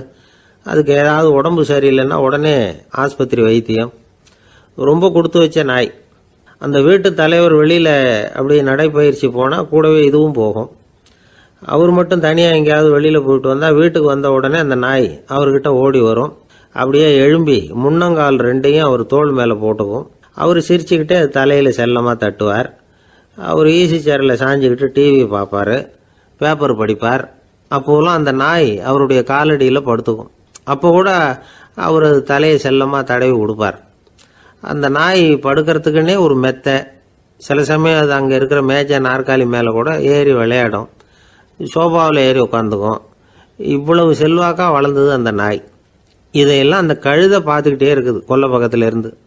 பார்த்துட்டு அது யோசிக்க ஆரம்பிச்சுதான், என்ன இது, இந்த வீட்டில் நாம தான் கழுதையாக உழைக்கிறோம், பொதி சுமக்கிறோம், நமக்கு ஒரு நல்ல சாப்பாடு கிடையாது, படுக்கை கிடையாது, ஒரு நாளாவது நம்ம தலையையோ முதுகையோ தடவி கொடுத்தது கிடையாது. ஆனால் அந்த நாய் இந்த வீட்டுக்காக ஒரு துரும்ப கூட அசைச்சதில்லை.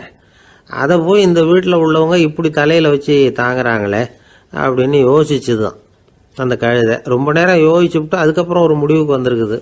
சரி, இனிமேல் நாமளும் அந்த நாய் மாதிரியே நடந்து பார்ப்போம், அது மாதிரியே பிஹேவ் பண்ணுவோம், அப்போவாவது நமக்கும் அந்த மரியாதை கிடைக்குதா பார்க்கலாம் அப்படின்னு ஒரு திட்டம் போட்டுது மனசுக்குள்ள. உடனே அந்த திட்டத்தை செயல்படுத்தவும் ஆரம்பிச்சுது. அதாவது அந்த வீட்டில் அந்த நாய் என்னென்ன செய்யுதோ அதையெல்லாம் இதுவும் செய்ய ஆரம்பிச்சுட்டுது.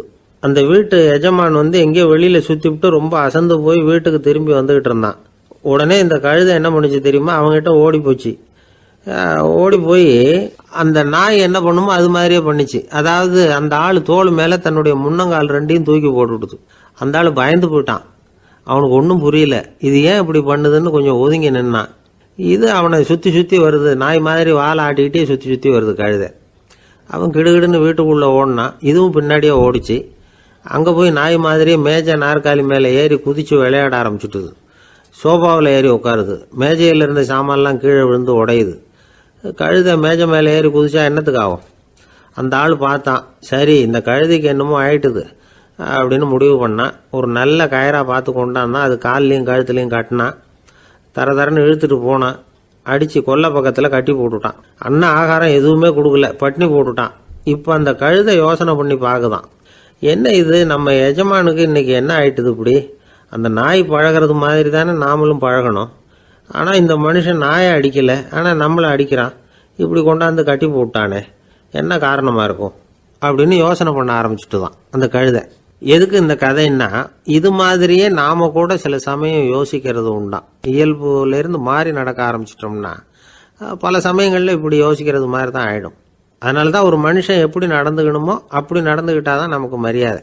வெறி நாய் கடிச்சுட்டா மனுஷன் அது மாதிரியே ஆகிடுறான். பார்த்தீங்களா, அவனோட இயல்பு மாறி போடுது. ஒருத்தனை பார்த்து இன்னொருத்தன் கேட்டானா, வெறி நாய் ஒன்று உன்னை கடிச்சுட்டா நீ என்ன பண்ணுவே அப்படின்னு கேட்டிருக்கான். நான் உடனே பேப்பரும் பேனாவும் கேட்பேன் நானா இவன். ஏன் உயில் எழுதுறதுக்கான்னு கேட்டிருக்கான் அவன். இல்லை, நான் யாரையெல்லாம் கடிக்கணும்னு ஒரு லிஸ்ட்டு தயார் பண்ணணும்ல, அதுக்காக அப்படின்னு நான். குடும்பத்தில் அப்படிலாம் இருந்து சமாளிக்கிறாங்க. குடும்பத்தில் ஒருத்தர் அனுசரிப்பு தன்மைங்கிறது ரொம்ப அவசியம். கணவன் மனைவின்னா அனுசரித்து போகணும்னு சொல்லுவாங்க. அதாவது ஒரு கணவன் அதுக்காக தான் அந்த காலத்துலலாம் ஒரு வீட்டுக்கு மாப்பிள்ளை தேடுறதுங்கிறது ஒரு பெரிய குடும்பத்தை நிர்வகிக்கிற அளவுக்கு ஒரு கணவனாக வரக்கூடிய எப்படி இருக்கணும் அப்படின்னா, அந்த காலத்தில் புலி வேட்டைக்கு போகணும். ஒரு பொண்ணுக்கு மாப்பிள்ளை தேடுறதுன்னா நம்ம தமிழ் பழக்கம் என்னென்னா, காட்டுக்கு போய் ஒரு புலியை வேட்டையாடிட்டு வரணும். அந்த புலி பல்லு அல்லது நகத்தை கொண்டுட்டு வரணும் அந்த இளைஞன். அதை வீட்டில் கொடுப்பான். அதை தான் கட்டி அதை இதாக கட்டுவாங்க, மாலையாக போடுவாங்க, தாலியாக கட்டுவாங்க. அதாவது வீரம் இருக்கா பையனுக்குன்னு பார்ப்பாங்க. ஒரு பொண்ணு வேணும்னா நீ முதல்ல வீட்டுக்கு பொண்ணு கேட்க போகக்கூடாது, காட்டுக்கு போகணும். போய் புலியை கொண்டு வா, அதுக்கப்புறம் தான் உனக்கு பொண்ணு அப்படின்னு சொல்லுவாங்க. இப்போலாம் ஏன் போகிறது இல்லைன்னா, இப்போலாம் ஒருத்தனை காட்டுக்கு போய் புலிப்பல் கொண்டு வான்னா புலி தான் மாப்பிள்ளையாக வரும். அதனால தான் இப்போ போகிறதில்ல யாரும் காட்டுக்கு. அப்போ பெண்களும் ரொம்ப வீரமாக இருந்தாங்க. பெண்கள் மூலம் அந்த காலத்தில் எப்படின்னா, முறத்தாலேயே புலியை துரத்துவாங்களாம். நம்ம பழைய பாட்டிலெல்லாம் பார்த்துருப்பீங்க. முறத்தால் புலியை விரட்டினாங்கன்னு வரும் பழைய பாட்டு. அந்த அளவுக்கு பெண்களுக்கு வீரம். இப்போ கல்யாணம் ஆகி இந்த காலத்தில் ஒரு கணவனை விரட்டிட்டு வந்தாங்களாம் முறத்தை எடுத்துக்கிட்டு. ஒரு மனைவி அவன் பயந்துட்டு வெளில ஓடி வரான். பின்னாடி முறத்தை எடுத்துகிட்டு அந்த அம்மா ஓடி வருது. இவனை தனியாக பிடிச்சி கொண்டு போய், என்னப்பா இந்த மனைவிட்டு இப்படி பயந்து ஓடி வரைய, முறத்தால் துரத்துறா இப்படி வரைய அப்படின்னா, அவன் அப்படியே தடுமாறிக்கிட்டு, அதெல்லாம் ஒன்றும் இல்லை, அவன் என்ன புலியாக நினைக்கிறா அப்படின்னு ஒரு பெருமையாக சொல்லிட்டானான். அந்த காலத்தில் புலியை தான் முறத்தால் விரட்டினாங்க, இப்போ புருஷனை விரட்டுறாங்க அப்படின்னு சொல்லி. அப்படி அந்த காலத்தில் கணவனுக்கு ஒரு குடும்பத்தை நிர்வகிக்கிற திறமை இருக்கா, உடல் வலிமை தான் முக்கியம். இப்போ கூட மதுரை பக்கத்தில் ஐயாவுக்கு தெரியும், அந்த இளவட்டக்கல்லுன்னு ஒரு ஊருக்கு ஊர் எல்லையில் கிடக்கும். ஊர் எல்லையில் ஒரு பெரிய கல் கிடக்கும். அந்த ஊருக்கு பொண்ணு கேட்க போகிறவங்க அந்த கல்லை தலைக்கு மேலே தூக்கி காட்டணும். அப்படியே தூக்கி தலைக்கு மேலே வசதி கீழே போடணும். அந்த வலு இருந்தால் தான் நீங்கள் அந்த ஊருக்குள்ளேயே போகலாம், பொண்ணு கேட்குறதுக்கு போகலாம். இல்லைன்னா நீ திரும்பி போக வேண்டியதான். அந்த வலிமை இருக்கா மாப்பிள்ளைன்னு பார்க்குறாங்க. இளவட்டக்கல்லுன்னு பேர்.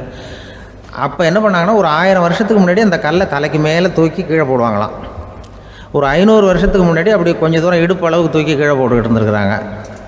அதுக்கப்புறம் ஒரு 100 வருஷத்துக்கு முன்னாடியெல்லாம் அப்படி முழங்கால் அளவுக்கு அப்படி தூக்கி போட்டால் போகிறோம்னு வச்சுருந்தாங்களாம். இப்போ நான் அந்த ஊருக்கு என் கூட பழனிசாமின்னு ஒருத்தர் இருக்கார். அவர் போய், உனக்கு எப்படிப்பா இந்த ஊரில் கல்யாணம் ஆச்சு அப்படின்னா, இப்போலாம் நாங்கள் தொட்டு கும்பிட்டா போகிறோம், அதை அசைக்கிறது கூட இல்லை.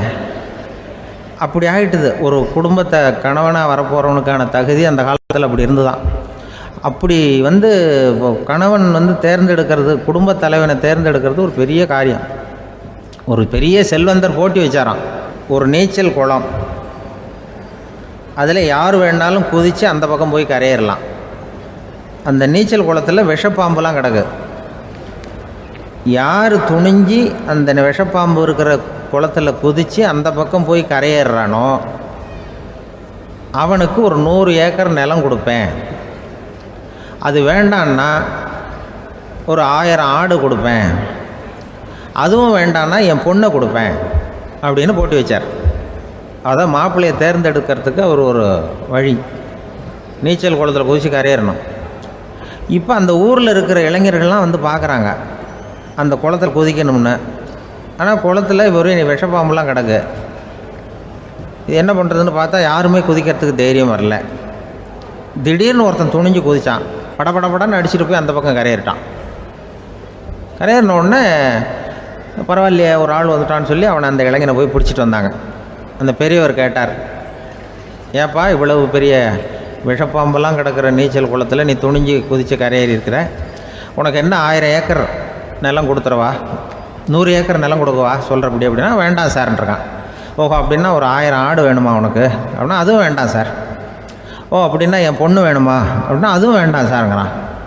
அப்புறம் எதுக்குடா குதிச்சுன்ட்டு, என்ன உனக்கு என்ன தான் வேணும் அப்படின்னு கேட்டிருக்காரு. என்னை எவன் பிடிச்சி தள்ளி விட்டவன்னு தெரியணும் அப்படின்றான். அதுக்காக அவன் பார்த்துருக்கான். அப்படி இருந்தால் தான் துணிச்சல் வரும் இந்த காலத்தில். எதுக்கு இவ்வளவு சங்கடம்லாம் வச்சாங்கன்னா, ஒரு குடும்பத்துக்கு தலைவராக வர வேண்டிய ஒரு ஆள், கணவனாக இருக்க வேண்டியவனுக்கு துணிச்சல் இருக்கா, தைரியம் இருக்கா அப்படிங்கிறது பார்க்குறதுக்காக இப்படிப்பட்ட தேர்வு முறைகள்லாம் வச்சுருந்தாங்க அந்த காலத்துலலாம். இப்போலாம் கல்யாணம் பண்ணுறது ஆளுக்கு நேரில் பார்க்காமலே கூட கல்யாணம் நடக்குது இன்டர்நெட்டில். இப்போ சர்டிஃபிகேட் கேட்குறாங்க, நோய் நொடி இல்லாமல் இருக்காரா பார். காட்டுக்கெலாம் போக வேண்டாம், நேராக ஆஸ்பத்திரிக்கு போய் ஒரு சர்டிஃபிகேட் வாங்கிட்டு வா, உனக்கு ஒன்றும் வியாதி இல்லைன்னு ப்ரூவ் பண்ணு, அதுக்கப்புறம் பார்த்துக்கலாம், மற்றதை பேசுவோம் அப்படின்னு சொல்லி அப்படி இருக்குது நிலைமை. அதனால் குடும்பத்தில் அந்த கணவனாக இருக்கிற வேண்டியவனுக்கு பொறுப்பு அதிகம். ஏன்னா எல்லாத்தையும் அனுசரித்து போக வேண்டியதாக வந்தான். மனித நேயம்ங்கிறத பற்றி சொல்லுவாங்க. மனித நேயம் ஏன்னா ஒரு கணவன் கணவனாக இருக்கணும், மனைவி மனைவியாக இருக்கணும். ஒரு மனுஷன் இன்றைக்கி மனிதனாக இல்லை, மனித நேயம் குறைஞ்சி போச்சு. எது குடும்ப உறவுகள்லாம் ரொம்ப மாறி போச்சுன்னு சொல்லலாம். இப்போ நாகரிகத்தில் அப்படி தான் இருக்குது. ஒரு இதில் ஒருத்தன் என்ன பண்ணியிருக்கிறான், ஒரு சின்ன பையனை கொண்டு வந்தானா. ஒரு சின்ன பையன் பக்கத்தில் இருக்கான். ஒரு பெரியவர் கேட்டிருக்கார், யாரப்பா அந்த பையன் அப்படின்னு கேட்டிருக்கார். இவன் சொன்னான்னா, இந்த பையன் எனக்கு தூரத்து உறவுன்னு இருக்கான். சரி, தூரத்து உறவுன்னா எப்படி அப்படின்னு கேட்டிருக்கான். இந்த பையன் எங்கள் அப்பாவுக்கு 8வது புள்ள அப்படின்னானா. கூட பிறந்தவனே அவ்வளோ தூரமாக போயிட்டான், 8வதாக பிறந்தான். அப்படி இருக்க குடும்ப உறவுகள்ங்கிறது. மனுஷனுக்கு வேல்யூ விஞ்ஞானம் எப்படி போட்டிருக்குன்னா, ஒரு மனித உடம்பில் இருக்கிற கால்சியத்தை மட்டும் தனியாக எடுத்தால் ஒரு சின்ன ரூமுக்கு வெள்ளை அடிக்கலாமா. ஒரு மனுஷ உடம்பில் இருக்கிற பாஸ்பரஸை மட்டும் தனியாக எடுத்தால் ஒரு 40 நெருப்பு குச்சி தயார் பண்ணலாம். ஒரு மனுஷ உடம்பில் இருக்கிற இந்த கொழுப்பு சத்தை மட்டும் தனியாக எடுத்தால் ஒரு 7-8 சோப்பு கட்டி தயார் பண்ணலாம். அது மாதிரி ஒரு மனுஷ உடம்பில் இருக்கிற இரும்பு சத்தை மட்டும் தனியாக எடுத்தால் ஒரு 2 அங்குல ஆணி 2 செய்யலாம். இவ்வளவுக்கும் விலை போட்டால் 42 ரூபா 50 காசு. இதுதான் மனுஷனுக்கு விஞ்ஞானம் போட்டிருக்கிற விலை. அது எப்போ அது ஒசரும்னா, அவன் மனுஷனாக இருக்கிற வரைக்கும் இருக்கிறப்ப. அதுவும் செத்து போனால் அதுவும் கிடையாது, செத்து போனால் அதுவும் குறைஞ்சிரும். மிருகங்களுக்கெல்லாம் அப்படி இல்லை, செத்ததுக்கு அப்புறம் விலை கூடும். அங்கெல்லாம் எல்லா ஊர்லேயும் பார்த்திங்கன்னா உயிர் கோழி 50 ரூபா, உரிச்ச கோழி 60 ரூபான்னு போட்டிருக்கோம். செத்ததுக்கு அப்புறம் 10 ரூபா அதிகம். மனுஷன் நீ உயிர் மனுஷன் 42 ரூபா 50 காசு, செத்ததுக்கு அப்புறம் 52 ரூபான்னா நீயே வச்சுக்கிடாது, எனக்கு இது கண்டுபிடும். அவன் எப்போ அவனுக்கு வேல்யூ கூடும்னா, மனிதனாக வாழும்பொழுது தான் வேல்யூ கூடும். குடும்பத்தில் அந்த பாசத்தோடு வாழணும்னு கடவுள்கிட்ட கேட்டு சொன்னாங்களே, அதுதான். இந்த சமூகங்கிறதும் ஒரு பெரிய குடும்பம்தான். அதனால தான் இந்த நாட்டுக்கு உள்ள பெருமையை எல்லாரும் ஒற்றுமையாக இருந்தால் எதையும் சாதிக்கலாம்ங்கிறது தான் இந்த நாட்டுக்கு உள்ள பெருமை. அப்படி நிரூபித்தோம். அதனால் சமூகங்கிறதும் ஒரு குடும்பம் மாதிரி இருக்கிறது தான் பெருசு. இப்போ சில இதெல்லாம் இப்போ ஜாதி மத வேறுபாடெல்லாம் நம்முடைய முன்னேற்றத்தை தடுக்கும். விலங்குகள் நம்மளோட மேலானது. அதான் ஒரு ஊரில் ஒரு சிவன் கோயில் இருந்து தான். சிவன் கோயிலில் அந்த புறாவெல்லாம் வளர்ந்துக்கிட்டு இருந்திருக்கு. அந்த மாடத்தில், சிவன் கோயில் மாடத்தில் புறாவெல்லாம் குடியிருந்திருக்கு. உடனே அதுக்கு கும்பாபிஷேகம் பண்ணுறதுக்காக ஊரில் திட்டம் போட்டாங்க. சிவன் கோயிலுக்கு வெள்ளடிக்க ஆரம்பித்தாங்க. வர்ணம் பூச ஆரம்பித்ததும் அதுக்கு சாரம் கட்டுவாங்கள்ல, அந்த குச்சியெல்லாம் வச்சு சாரம் கட்டுவாங்க. உடனே இந்த புறாவெல்லாம் என்ன பண்ணிச்சான், இனிமேல் நம்ம இங்கே வெள்ளை அடிக்கிறாங்க, கும்பாபிஷேகம் வருது, நம்ம இங்கே குடியிருக்க முடியாது, எதிர்த்தாப்புல எங்கே போகலான்னு பார்த்துருக்கு. இந்த உயரம் கோபுரத்தில் இருந்த புறாவெல்லாம் எதிர்த்தாப்புல ஒரு மாதா கோயில் இருந்திருக்கு, சர்ச்சு. அங்கே சில மாடங்களில் புறாவெல்லாம் இருக்குது, சில மாடம் இருக்குது. உடனே நம்மளாம் அங்கே போய்டும் கொஞ்சம் காலத்துக்குன்னு எல்லாம் புறப்பட்டு இந்த மாதா கோயிலுக்கு போய்டுது. அங்கே போனால் அங்கே இருக்கிற புறாவோடு சேர்ந்து இதுவும் குடியிருந்துகிட்ருக்கு. கொஞ்ச நாள் என்னாச்சு, அங்கே கிறிஸ்மஸ் வந்துட்டுது. கிறிஸ்மஸ் வந்ததும் சரி, இங்கேயும் வெள்ளடிக்க ஆரம்பிக்கிறாங்க. நம்ம மறுபடியும் எங்கடா போகிறதுன்னு பார்த்தா, அங்கே இருக்கிற புறாவோட சேர்ந்து இதுவும் சேர்ந்து நேராக ஒரு பள்ளிவாசல் இருந்தது. எதுக்கு அங்கே இருக்கிற மாடத்தில் போய் அங்கே குடியேறிட்டுது எல்லாம். அங்கே போனால் அங்கே ரமலான் மாதம் ரம்ஜானுக்காக அதையும் புதுப்பிக்க ஆரம்பித்தாங்க. இது என்ன பண்ணுறதுன்னு சொல்லி இந்த 3 செட்டு புறாவும் சேர்ந்து என்ன பண்ணிச்சு, எங்கே போகலான்னு பார்த்தா மறுபடியும் அதுக்குள்ளே இந்த சிவன் கோயிலில் கும்பாபிஷேகம் முடிஞ்சிருக்கு. அங்கே போடுவோம் எல்லாருன்னு சொல்லி எல்லா புறாவும் அந்த சிவன் கோயிலுக்கு வந்துட்டுது. அங்கே போய் மாடத்தில் அதை குடியிருந்துட்டுது. அப்போ திடீர்னு ஒரு நாள் பார்த்தா ஒரே கலவரம் பூமியில் எல்லாம் ஒருத்தன் அருவாளை தூக்கிட்டு நிற்கிறான், குச்சி எடுத்து ஒருத்தனை சுட்டுக்கிறான். ஒரே கலவரம், சத்தம், ஒரே மத கலவரம் வந்துட்டுது ஊரில். அப்போது புறாவெல்லாம் மாடத்தில் இருந்துக்கிட்டு ஒரு குஞ்சு புறா அவங்க அம்மாட்ட கேட்டு தான், இது என்ன, இந்த மனுஷனுக்கு என்னாச்சு, அவன் கத்தியை தூக்கிட்டு நிற்கிறானே அப்படின்னு கேட்டு தான். ஒரு குஞ்சு புறா அவங்க அம்மாட்ட கேட்டு தான், அம்மா புறா. இப்போ அம்மா அந்த புறா சொல்லித்தான், மனுஷனுக்கு இப்போ மதம் பிடிச்சிருக்கு, அதான் கத்தியை தூக்கிட்டு நிற்கிறான் அப்படின்னு இருக்க. இப்போ நமக்கெல்லாம் பிடிக்கலையே அப்படின்னு தான். அப்போ அந்த புறா சொல்லிச்சான், அந்த பாருமா, நாம் இந்த சிவன் கோயிலில் இருந்தாலும் நமக்கு புறான்னு தான் பேர், இந்த மாதா கோயிலுக்கு போனாலும் நமக்கு புறான்னு தான் பேர், பள்ளிவாசலுக்கு போனாலும் நமக்கு புறான்னு தான் பேர். அந்த மனுஷன் அப்படி இல்லை. அவன் இங்கே இருக்கிற வரைக்கும் இந்துன்னு சொல்லுவான், அங்கே மாதா கோயில் இருந்தான்னா கிறிஸ்தவன்னு சொல்லுவான், பள்ளிவாசலில் இருந்தான்னா முஸ்லீம்னு சொல்லுவான். அப்போ இப்போ குஞ்சு புறா அது என்ன இப்படி பண்ணுறாங்க மனுஷங்க, இப்போ அவங்கள விட நம்ம வசதி போல் இருக்க, நம்ம தேவலாம் போல் இருக்க அப்படின்னு தான் அந்த குஞ்சு புறா. அப்போ அந்த தாய் புறா சொல்லித்தான், உண்மைதான், அதனால தான் நம்ம மேலான இடத்துல இருக்கிறோம், அவன் கீழே நிற்கிறான் என்னமோ அப்படின்னு சொல்லித்தான். இதுதான் அந்த குடும்பம்ங்கிறது, சமுதாயம்ங்கிறது ஒரு பெரிய குடும்பம். அது இந்த புறாக்கிட்டேருந்து மனுஷன் கற்றுக்க வேண்டியிருக்கு. அப்படி இருக்குது இன்றைக்கி மனுஷனுடைய நிலைமை. அதை புரிஞ்சுக்கணும். அப்படி தான் ஒவ்வொரு இதுலேயும் நாம் நடந்து கொள்ள வேண்டியிருக்குது. மிருகங்கள்டேருந்து கற்றுக்கிற வாய்ப்பெல்லாம் இருக்குது. அப்படி சொல்லுவாங்க, பிள்ளைகளை பற்றி சொல்லுவாங்க. இப்போ ராமர் லட்சுமணர் கதை சொல்லுவாங்க. அதாவது ராமரும் பரதனும் பந்து விளையாடிக்கிட்டு இருந்தாங்களாம் சின்ன வயசில் பந்து விளையாடிக்கிட்டு இருந்தாங்களாம். உடனே ராமர் வந்தாராம், கோசலை அவங்க அம்மா மடியில், கோசலை மடியில் சோர்ந்து போய் உட்காந்தாராம். சந்தோஷமாக உட்காந்துருக்காரு. அப்போ அந்த கோசலை அம்மா கேட்டாங்களாம், ஏன்ப்பா அப்படி இவ்வளவு சந்தோஷமாக இருக்கே, என்ன காரணம் அப்படின்னு கேட்டிருக்காரு. அப்படின்னு அந்த அம்மா கேட்டிருக்கு. ராமன் சொன்னான்னா, என் தம்பியோட நான் பந்து விளையாண்டுக்கிட்டு இருந்தேன், பரதன் அவன் ஜெயிச்சுட்டான், நான் தோத்துட்டேன், என்னை அவன் ஜெயிச்சுட்டான், அவனுடைய வெற்றி எனக்கு சந்தோஷமாக இருக்குது, தம்பியோட வெற்றி, அதனால் நான் சந்தோஷமாக இருக்கேன்னு சொல்லியிருக்கேன். அந்த அம்மாவுக்கு ரொம்ப சந்தோஷம், தம்பி ஜெயிக்கிறாங்கிறத பற்றி அண்ணன் சந்தோஷப்படுறானே அப்படின்னு. கொஞ்ச நேரத்தில் பரதன் வந்திருக்கான். அவன் சோர்ந்து போய் கலங்கி போய் அதே அம்மா மடியில் உட்காந்துருக்கான். நீ ஏன்ப்பா, நீ தான் ஜெயிச்சுட்டியாமே, நீ என்னத்துக்கு வருத்தப்பட்டுக்கிட்டு வர அப்படின்னு கேட்டிருக்கேன் அந்த அம்மா. அப்போ பரதன் சொன்னானா, நான் ஜெயிக்கணுங்கிறதுக்காக அண்ணன் விட்டு கொடுத்தாரு, தோத்துட்டாரு, அதனால் எனக்கு வருத்தமாக இருக்குது.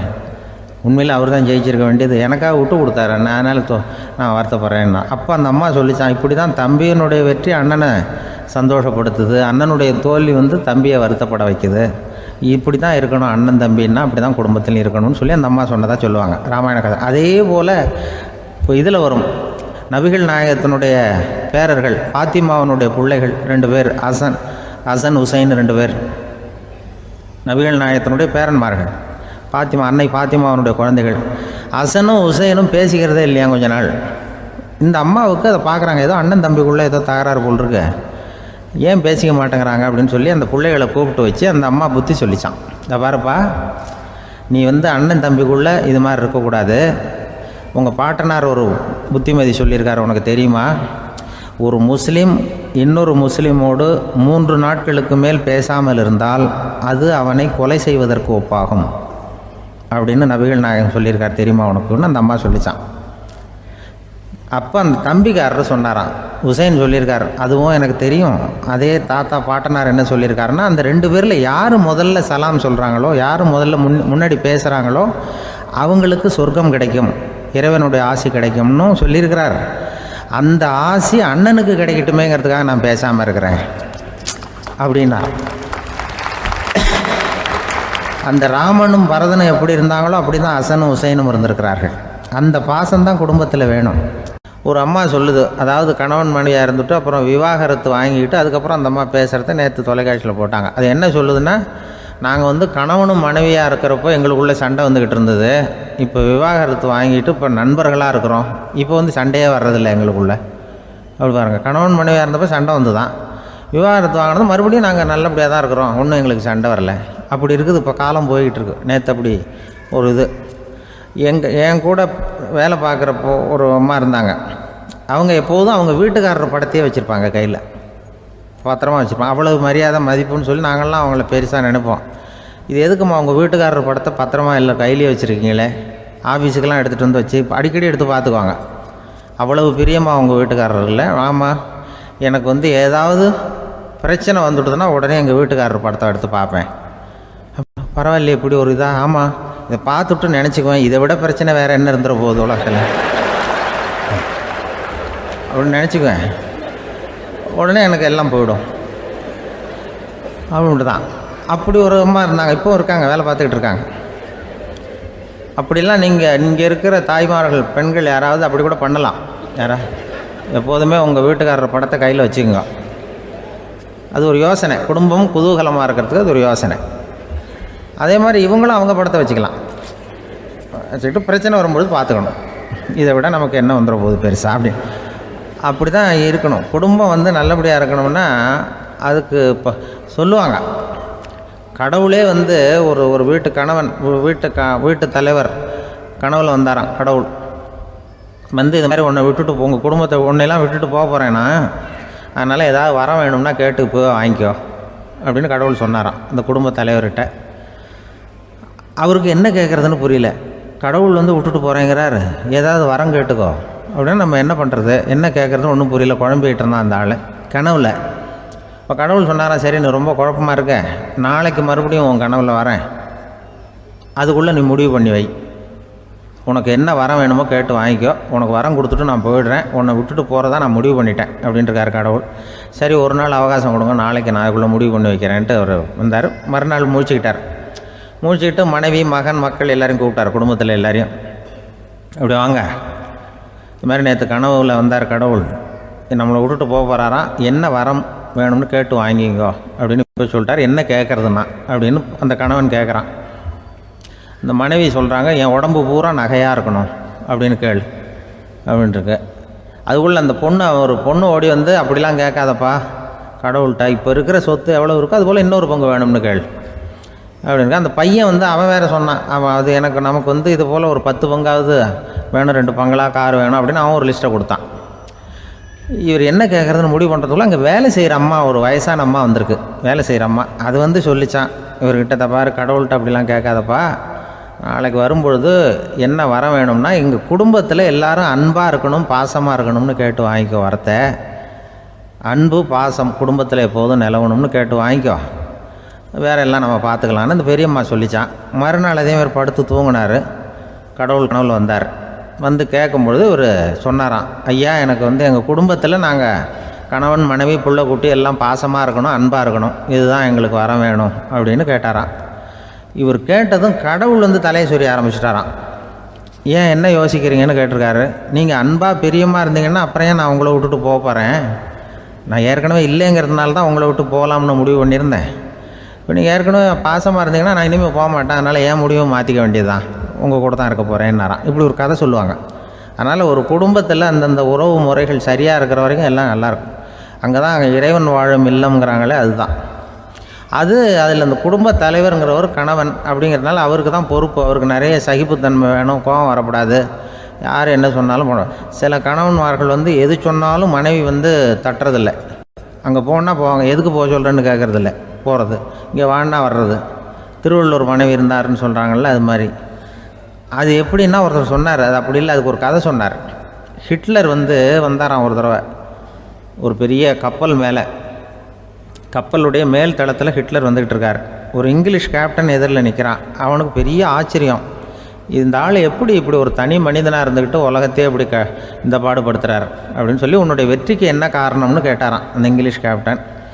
இப்போ ஹிட்லர் சொன்னாராம், என்னுடைய வெற்றிக்கு காரணம் என்கிட்ட வேலை செய்கிற ஊழியர்கள், நான் கிழிச்ச கோட்டை தாண்ட மாட்டாங்க, நான் என்ன சொல்கிறேனோ அதை உடனே செய்வாங்க, ஏன் எதுக்குன்னு எதிர்த்து பேச மாட்டாங்க, அதுதான் என்னுடைய வெற்றிக்கு காரணம் அப்படின்னு சொல்லி அதை நிரூபித்து காட்டுறேன் பார் அப்படின்னு சொல்லி கையை தட்டினாராம் ஹிட்லர். உடனே ஒரு சிப்பாய் எங்கேருந்து வந்து லெஃப்ட் ரைட் போட்டு வந்து சல்யூட் பண்ணி நின்னான். உடனே ஹிட்லர் சொன்னார், நீ அப்படியே இந்த கப்பல் மேல் தளத்துலேருந்து அப்படி கடலில் விழுந்து செத்து போடா அப்படின்னு பொத்துன்னு குதிச்சுட்டான். எதுக்கு சொல்கிறேன் என்ன இதில், உடனே குதிச்சு செத்து போட்டான். இவருக்கு பெரிய ஆச்சரியம் கேப்டனுக்கு. ஹிட்லர் சொன்னார், இதுதான் என்னுடைய வெற்றிக்கு காரணம், தப்பார் இன்னொருத்தனை கூப்பிட்றேன் அப்படின்னு தட்டினா இந்த பக்கத்துலேருந்து ஒருத்தன் வந்தான், லெஃப்ட் ரைட் வந்து நின்னா, நீ இப்படி குதிச்சு செத்து போடா அப்படின்னு பொத்துன்னு குதிச்சுட்டான். எதுக்கு போக சொல்கிறீங்கன்னு ஒன்றுமே கேட்கல, குதினா உடனே குதிச்சுட்டான். அப்போ ஹிட்லர் சொன்னார், இதே மாதிரி என்னுடைய ஒவ்வொரு ஊழியர்களும் இருக்கிறாங்க, நானும் ஊழியர்களை இழக்கிறதுக்கு தயாராக இல்லை, தப்பார் தயாராக இருப்பேன் எப்போதும், தப்பார் இன்னொருத்தரம் தட்டுறேன்னு இன்னொருத்தர் வந்தார். எதிர்த்தாப்புலேருந்து ஒருத்தன் லெஃப்ட் ரைட் சல்யூட் அடித்தான். நீயும் குதிச்சு செத்து போடான்ருக்கார் ஹிட்லர். இவனால் பொறுக்க முடியல, இந்த இங்கிலீஷ் கேப்டன் அனாவசியமாக ஒவ்வொருத்தனாக குதிச்சுட்றானேன்னு சொல்லி ஓடி போய் அவனை குதிச்சிட்டான். குதிக்கிறதுக்கு முன்னாடி பிடிச்சி தனியாக எடுத்துகிட்டு போட்டான். தனியாக எடுத்துகிட்டு போய் அந்த சிப்பாய்கிட்ட கேட்டாரான் அந்த இங்கிலீஷ் கேப்டன், ஏன்ப்பா அந்த ஆள் குதிக்க சொல்கிறான்னா நீ ஏன் எதுக்குன்னு கேட்குறது இல்லையா, உடனே குதித்து செத்து போகிறீங்களே, இதெல்லாம் என்ன அநியாயம் அப்படின்ட்டுருக்கான் அந்த இங்கிலீஷ் கேப்டன் கையை பிடிச்சிக்கிட்டு. உடனே அந்த சிப்பாய்க்கு கோவம் வந்துட்டு தான், உடையா கையை, இவன்ட்ட வேலை பார்க்குறத விட உழுந்து செத்து போகலான்னு நான் குதிக்கிறான் நீ என்ன அனாவசியமாக எதுக்கியா இருக்க சொல்கிறேன் அப்படின்னு சொல்லி குதிச்சுட்டானா. அதனால் இந்த உடனே சொல்கிறத செய்கிறாங்க பாருங்கள், அவங்கள நம்பக்கூடாது. கணவன்மார்களுக்கு ஒரு எச்சரிக்கை. சொல்கிறத உடனே செஞ்சுருவாங்க மனைவி. நீ அங்கே போனால் போங்க, வரணும் அது ஹிட்லர் மாதிரி நினைக்கிறாங்கன்னு அர்த்தம். இதுகிட்ட பேசிக்கிட்டு இருக்கிறத விட சொல்கிறத செஞ்சுட்டு போடுவோமே. அப்படி சமாளிக்கிற கணவன்மார்கள் உண்டு. குடும்பத்தில் அப்படிலாம் இருந்து சமாளிக்கிறாங்க. வாழ்க்கையில் வெற்றி பெற என்ன வழி? இது ஒரு முக்கியமான கேள்வி. இதுக்கு எல்லாரும் பொதுவாக சொல்கிற ஒரு பதில், உழைச்சா வெற்றி பெறலாம் அப்படிங்கிறது தான். வாழ்க்கையில் வெற்றி பெற உழைப்பு மட்டும் இருந்தால் போதாது, நேர்மையும் வேணும் அப்படிங்கிறார் பால் ஹாஃப்மேன். இவர் யார் தெரியுமா? இவர் ஒரு பெரிய பொருளாதார நிபுணர். 2வது உலகப் போர் முடிஞ்ச சமயம் அப்போ இவர் அமெரிக்காவின் நிதி ஆலோசகராக இருந்தார். தன்னுடைய வாழ்க்கையில் நடந்த பழைய நிகழ்ச்சி ஒன்று அவர் சொன்னார். இளம் வயசில் படித்து முடித்ததும் அவர் வேலை தேடிக்கிட்டு இருந்தாராம். அப்போது ஒரு கால்நடை வைத்தியர்கிட்ட போய் வேலை கேட்டிருக்கார். இவர் அங்கே போன சமயத்தில் அந்த டாக்டர் தன்னுடைய பழைய கார் ஒன்றை விற்பனை செய்யறதுக்காக வேற ஒருத்தர்கிட்ட பேரம் பேசிக்கிட்டு இருந்தார். வாங்க வந்தவர் இவர்கிட்ட அந்த காரை பற்றின விவரம்லாம் கேட்டுக்கிட்டு இருந்தார். கார் நல்ல நிலைமையில் இருக்குமா அப்படிங்கிற கவலை அவருக்கு. எல்லா விவரங்களையும் கேட்டுக்கிட்டு அவர் கடைசியாக சொன்னார், டாக்டர், இந்த காரை நீங்களே என்னுடைய ஊருக்கு ஓட்டிகிட்டு வர வேண்டியது. கார் எந்த ரிப்பேரும் ஆகாமல் என்னுடைய ஊருக்கு சேர்ந்துட்டுதுன்னா அங்கேயே நான் பணம் கொடுத்து இந்த காரை வாங்கிக்கிறேன் அப்படின்னார். நம்ம கார் அவ்வளோ தூரத்துக்கு வழியில் எந்த கோளாறும் இல்லாமல் போய் சேருமா அப்படிங்கிற சந்தேகம் டாக்டருக்கு. அவர் என்ன செஞ்சார் தெரியுமா? தன்கிட்ட வேலை கேட்டு வந்திருந்த இளைஞர் பால் ஹாஃப்மேனை கூப்பிட்டார். அவர்கிட்ட சொன்னார், இதை பாருப்பா, இந்த காரை நீ அவருடைய ஊர் வரைக்கும் நல்லபடியாக ஓட்டிகிட்டு போய் சேர்த்துட்டீன்னா உனக்கு நான் வேலை கொடுத்து விட்றேன். அது மட்டும் இல்லை, காரு விற்கிற தொகையில் கமிஷனும் கொடுக்குறேன், என்ன சம்மதமா அப்படின்னு கேட்டார். ஹாஃப்மேன் யோசனை பண்ணார். அதுக்கப்புறம் சரின்னு சொல்லி சம்மதிச்சார். கொஞ்ச நேரத்தில் அவரும் கார் வாங்க வந்தவரும் புறப்பட்டாங்க. இவர் ரொம்ப சிரமப்பட்டு வழியில் எங்கேயும் நிறுத்தாமல் காரை ரொம்ப சாமர்த்தியமாக ஓட்டிகிட்டு போய் சேர்த்துட்டார். இவரை அழைச்சிக்கிட்டு வீட்டுக்குள்ளே போனார். அப்புறம் கேட்டார், இதை பாருப்பா, இப்போ சொல்லு, இந்த காரோட நிலைமை இப்போ எப்படி இருக்குது? உண்மையிலேயே இது நல்ல நிலைமையில் இருக்குதா? உன்னுடைய மனசாட்சிப்படி பதில் சொல் அப்படின்னார். இவரும் உடனே காரு நல்ல நிலைமையில தான் இருக்குது அப்படின்னு சொல்கிறதுக்கு வாயை திறந்தார். அதுக்குள்ளே பார்வை எதிரில் உள்ள சுவர் மேலே பட்டுது. அங்கே இயேசுநாதர் படம் ஒன்று மாட்டியிருந்தாங்க. அதுக்கு அடியில் எழுதியிருந்த வாசகம் என்னன்னா, நீ பேசும் ஒவ்வொரு வார்த்தையையும் இயேசு கவனித்து கொண்டிருக்கிறார் அப்படின்னு இருந்தது. அந்த வரிகளை பார்த்தார். உடனே காரு சரியில்லை அப்படிங்கிற உண்மையை சொல்லிவிட்டார். இவர் இப்படி சொன்னதும் இவரை ரொம்ப ஆச்சரியமாக பார்த்தார். இவர்கிட்ட இருந்த நேர்மை அவரை சிந்திக்க வச்சது. உன்னுடைய நேர்மையை பாராட்டுறேன், உனக்கு கமிஷன் கிடைக்கணுங்கிறதுக்காகவே நான் இந்த காரை வாங்கிக்கிறேன்னார். இப்போ அவர் திகைச்சு போய் நின்னார். மறுபடியும் அவர் சொன்னார், நீ காரை ஓட்டிகிட்டு வரும்பொழுதே உன்னுடைய திறமையை பார்த்தேன், உனக்கு விருப்பம் இருந்தால் நீ என்கிட்டயே வேலைக்கு சேர்ந்துடலாம் அப்படின்னார். பால் ஹாஃப்மேன் அவர்கிட்ட வேலைக்கு சேர்ந்தார். படிப்படியாக முன்னேறினார். கடைசியில் பார்த்தீங்கன்னா அமெரிக்காவினுடைய நிதி ஆலோசகராக ஆனார். அதுக்கப்புறம் அவர் அந்த பழைய சம்பவத்தை எப்பவும் மறக்கிறதில்ல, அடிக்கடி சொல்கிறது உண்டு. அதனால் இதிலேருந்து நாம் தெரிஞ்சுக்க வேண்டியது என்னென்னா, வாழ்க்கையில் முன்னுக்கு வரணும்னா உழைப்பு மட்டும் போதாது, நேர்மையும் வேணும். ஆனால் இந்த காலத்தில் சிலருடைய நேர்மை நமக்கு ஆச்சரியமாக கூட இருக்கும். ஒருத்தர் புஸ்தக கடை வச்சுருந்தார். ரொம்ப நேரமாக தேடி ஒரு புத்தகத்தை கையில் எடுத்தார். அதுக்கு பில் போட சொன்னார். அந்த புத்தக கடைக்கு வந்த இன்னொருத்தர் பில் போடுறவர், சார், இந்த புத்தகம் மகா அறுவை, மகா மட்டம், இது வேணாம் உங்களுக்கு, வேற ஏதாவது ஒன்று பாருங்கன்னார். புத்தக கடை வச்சிருக்கிறவரே இப்படி சொன்னார். வாங்க வந்தவர் இவர் ஆச்சரியமாக பார்த்தார். உங்கள் நேர்மையை பாராட்டுறேன், அது சரி, இந்த புத்தகத்தை ஏற்கனவே நீங்கள் படித்து பார்த்துட்டீங்களான்னு கேட்டார். அதை படித்து வேற பார்க்கணுமான்னார். அப்புறம் எப்படி இது மகா மட்டம்னு சொல்கிறீங்க அப்படின்னார். அதை எழுதினவனே நான் தான் சார் அப்படின்னார் அவர். இது ஒரு விதமான நேர்மை, நேர்மையை ஒத்துக்கிறது. எப்படி இருந்தாலும் வாழ்க்கையில் உழைப்பும் நேர்மையும் உயர்வதற்கு வழிகள். உழைப்பை விட நேர்மை முக்கியம் அப்படிங்கிறத புரிந்து கொண்டால் வாழ்க்கையில் வெற்றி நிச்சயம். ஒரு பூங்கா, அங்கே ஒருத்தர் நின்றுட்டு இருக்கிறார். நின்றுக்கிட்டே ஏதோ ஆழ்ந்த யோசனையில் இருக்கிறார். அந்த பக்கமாக இன்னொருத்தர் வந்தார். இவரை கவனித்தார். என்ன யோசனைன்னு கேட்டார். எப்படி எழுந்திருக்கிறதுன்னு யோசனை பண்ணிகிட்டு இருக்கிறேன்னார் அவர். கேட்டவருக்கு ஒரு மாதிரி ஆகிட்டுது. ஏற்கனவே நின்றுக்கிட்டு இருக்கிற ஒருத்தர் எப்படி எழுந்திரிச்சு நிற்கிறதுன்னு யோசிக்கிறாருன்னா அது ஆச்சரியம் தானே. அதுக்கப்புறம் இவர் யோசிக்க ஆரம்பித்தார், என்ன இவர் இப்படி பேசுகிறாரு அப்படின்னு. கீழே விழுந்தால் தானே எழுந்திரிச்சு நிற்க முடியும்.